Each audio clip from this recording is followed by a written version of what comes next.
Avez-vous déjà eu l'impression d'être un paillasson, comme si les gens vous marchèrent dessus sans même y penser? Les membres de votre famille minimisent vos objectifs ou votre partenaire ignore vos sentiments. Il est facile de prendre l'habitude de tolérer le manque de respect, mais cela cesse maintenant. À partir de maintenant, vous apprendrez à gagner le respect au lieu d'attendre que les autres vous le donnent. Dans les prochaines minutes, je vais partager 9 leçons puissantes qui vous aideront à arrêter de vous expliquer aux personnes qui n'ont pas d'importance pour fixer des limites qui protègent votre bien-être et entrer dans n'importe quelle pièce avec une confiance inébranlable. Il s'agit de revendiquer votre valeur et de refuser de laisser quiconque vous traiter comme si vous n'étiez pas extraordinaire. Leçon 1. Arrêtez de vous expliquer à des gens qui ne le méritent pas. Vous ne devez à personne un compte-rendu de chacun de vos mouvements. Certaines personnes exigeront une justification pour chaque choix que vous faites, où vous vivez, avec qui vous passez du temps ou pourquoi vous avez choisi une certaine carrière. Ils vous examineront, trouveront des failles dans vos explications et déformeront vos propos. C'est comme si vous jetiez votre énergie dans un puits sans fond, mais tu continues d'essayer parce que tu veux être compris. Voici la vérité. Si quelqu'un ne vous respecte pas dès le départ, aucune explication ne pourra le faire changer d'avis comme par magie.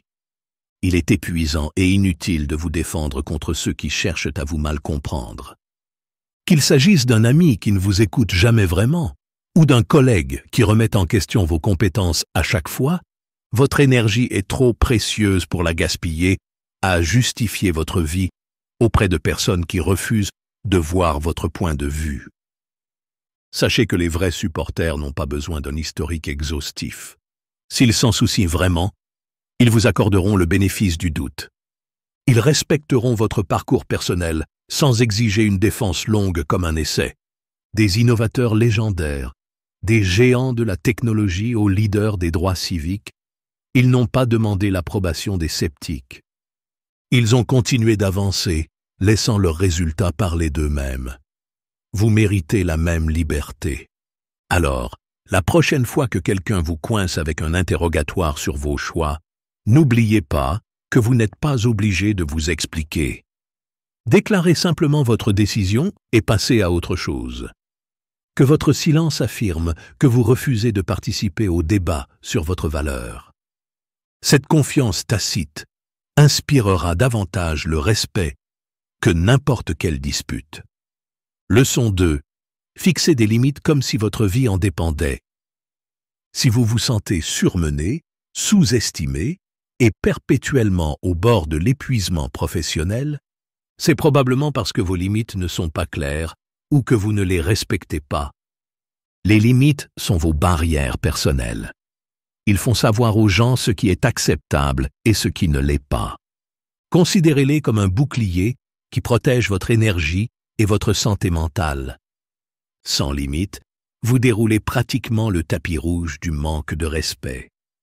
Beaucoup d'entre nous évitent de fixer des limites fermes parce qu'ils ont peur d'être qualifiés d'égoïstes ou d'impolis. Mais envisagez l'alternative. Si vous dites toujours « oui » lorsque vous voulez dire « non », les gens apprennent qu'ils peuvent vous mettre la pression, vous culpabiliser et manipuler votre temps sans conséquence. C'est particulièrement vrai sur les lieux de travail ou dans les relations où l'autre personne dépasse régulièrement les limites. Les limites ont à voir avec le respect de soi. Décidez de ce que vous pouvez et ne pouvez pas tolérer, puis tenez-vous-y. Si quelqu'un dépasse les limites à plusieurs reprises, parlez-en immédiatement. Si cela continue, reculez ou mettez fin complètement à la relation. Cela peut faire mal de partir, mais s'accrocher à un environnement toxique est bien plus douloureux à long terme.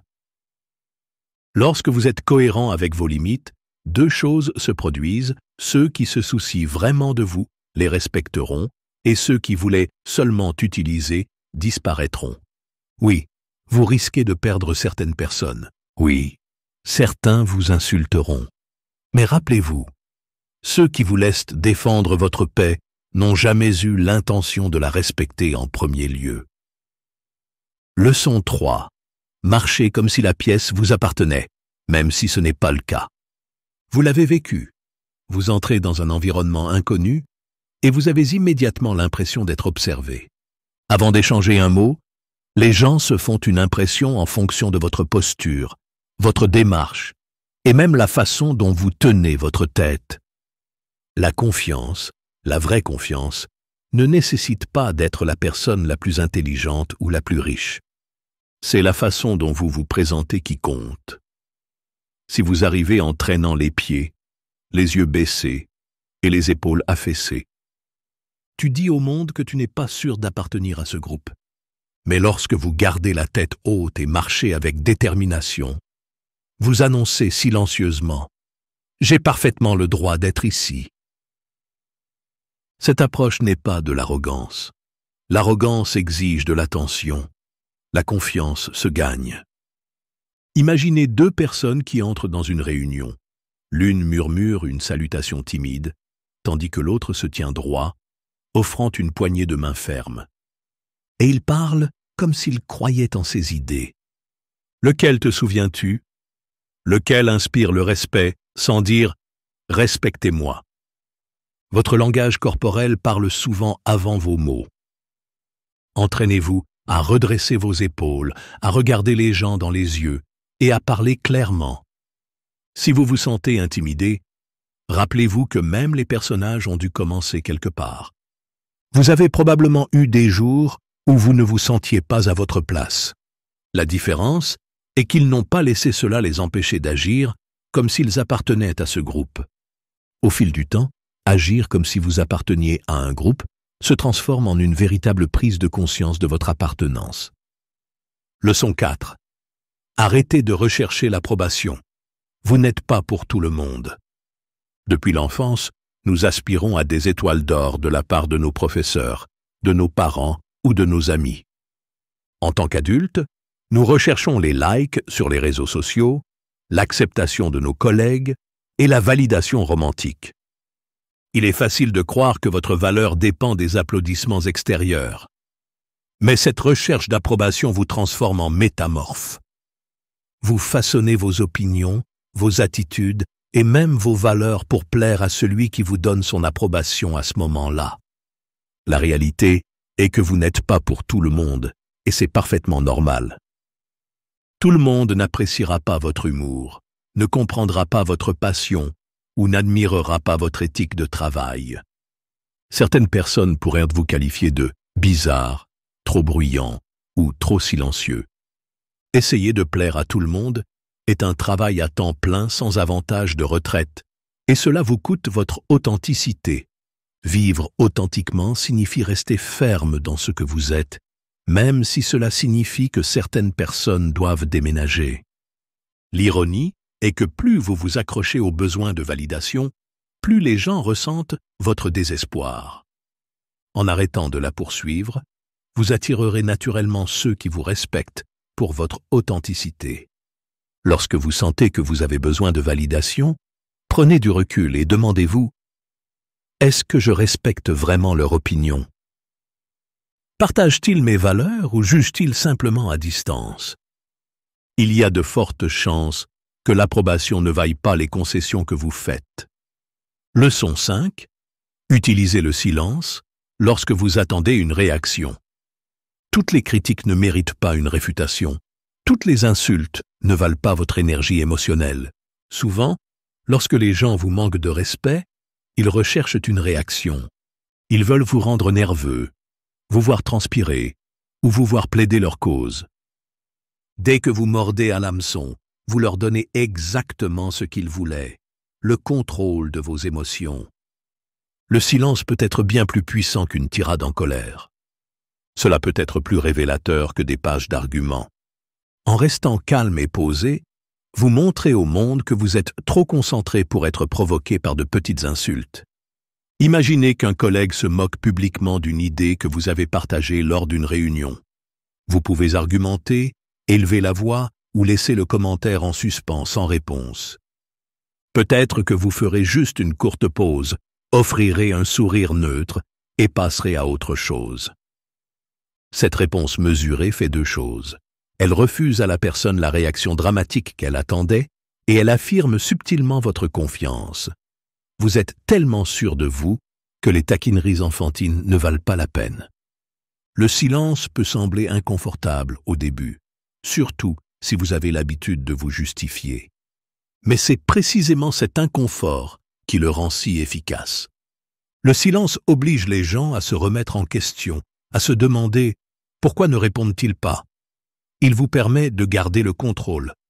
Alors, la prochaine fois que quelqu'un vous manque de respect ou vous provoque, envisagez de maintenir un silence stratégique. Laissez l'attention rester de leur côté, pas du vôtre. Leçon 6. Gardez vos réalisations secrètes. Laissez-les voir, pas entendre. Il existe une volonté universelle d'annoncer nos réalisations. Qui ne voudrait pas un peu de reconnaissance après avoir atteint une étape importante? Cependant, diffuser chacune de vos victoires peut être contre-productif. Plus vous dites aux gens ce que vous êtes sur le point de faire ou ce que vous avez déjà fait, plus vous inviterez d'opinions, de jalousie et d'interférences.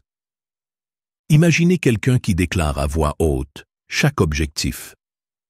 Je vais créer une entreprise. Je m'entraîne pour un marathon.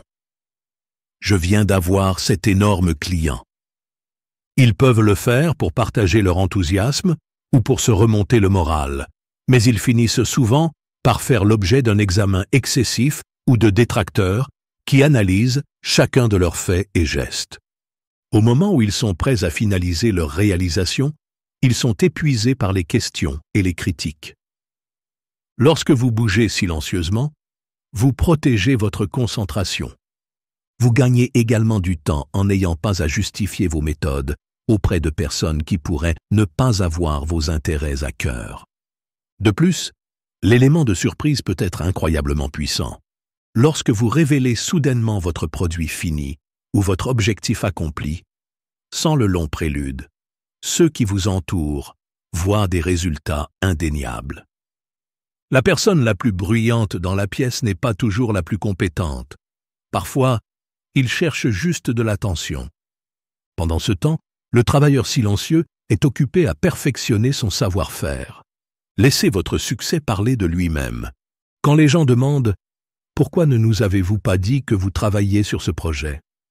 Vous pouvez répondre calmement « J'étais trop occupé à le faire. » Leçon 7. Coupez immédiatement le contact avec ceux qui vous épuisent. Dans la vie, nous rencontrons deux types de personnes, celles qui nous encouragent et celles qui nous submergent. Certains amis, membres de la famille ou collègues vous motiveront, tandis que d'autres vous priveront de motivation et assombriront votre journée de négativité. Si vous vous sentez constamment épuisé après avoir interagi avec certaines personnes, peut-être parce qu'ils se déchaînent constamment sans vous demander comment vous allez ou qu'ils n'apparaissent que lorsqu'ils ont besoin d'une faveur, c'est un signe révélateur que vous êtes épuisé. Il est facile de s'habituer à cette dynamique au point de ne plus remarquer les effets qu'elle a sur votre santé mentale. Mais votre énergie est précieuse. Si vous ne laissiez pas un étranger entrer dans votre maison et la laisser en désordre, pourquoi laisser une personne qui draine votre énergie faire des ravages dans votre espace émotionnel? Vous vous devez la même vigilance que vous appliqueriez pour éloigner les intrus indésirables. Arrêter de parler à quelqu'un ne doit pas nécessairement être dramatique. Vous pouvez progressivement limiter les contacts en ne répondant pas à tous les appels, réduire le temps que vous passez ensemble ou refuser poliment les réunions qui vous font vous sentir plus mal. Laissez-les trouver un public plus réceptif à leur négativité. Si on vous pose des questions, soyez honnête. Parfois une petite vérité comme « je me concentre sur mon bien-être » suffit à les faire réfléchir sur la façon dont ils vous ont traité. N'oubliez pas que l'élimination des influences néfastes vous permet de faire de la place à ceux qui favorisent réellement votre croissance. Le temps passé avec des personnes inspirantes peut inspirer de nouvelles idées, changer votre façon de penser et vous aider à devenir une meilleure version de vous-même. Leçon 8. Ne laissez jamais personne vous voir mendier.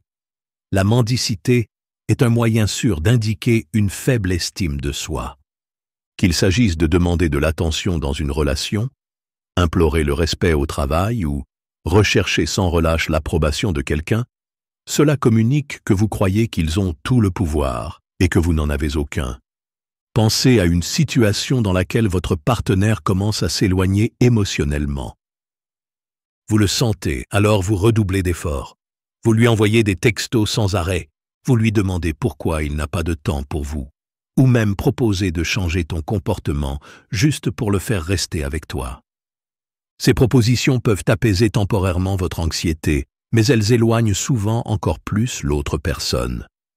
Parce que le désespoir a ses racines dans la peur et dans un sentiment d'inadéquation. Est intrinsèquement désagréable.